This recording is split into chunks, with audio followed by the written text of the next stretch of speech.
بسم الله الرحمن الرحيم. السلام عليكم ورحمة الله وبركاته. قفل بمستقي مقعو بيش قفل يوم السلام يا وحماد سكر الله سبحانه وتعالى مركحيقة وحماد علينا ولا لها مجي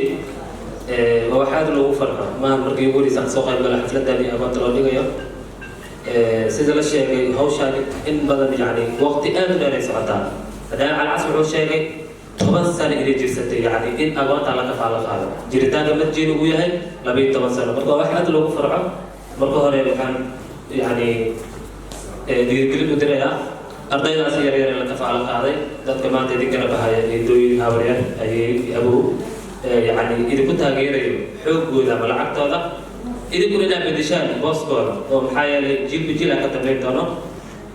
sidoo kale dad hadee waxa la sheegay yani kamida kafaalqaadayaasha oo naga hormaray oo dadkeena leena ay kafaalyaasha ku soo biiriyay marka sidaas waa qoris gudi marka waan rajeynaa insha Allah jiilka bedeli doon ma jeeyna annaga iyo idinku wada noqotaan qalbiga dugsi sare dhigtaan waxa aad u faraxsanahay ardayda jaamacadda dhigato aan rajeynaa insha Allah bilow inay qalin jabiyaan يعني qof wax la baray ilaa heer jaamacad la soo gaarsiiyay waa dareemi kartaa mas'uuliyadaasi inta la egtahay marka Allah fududeeyo hawshaas waxaan baad celinayaa qof kasta oo hiiliyo oo la taagan lajay annagoo idin insha Allah waynu garab taaganahay hawshaasna waynu wada qaban doonaa annagoo dhan team budget wada nahay waan faraxsanahay kala soo qayb galo ciidinta ciid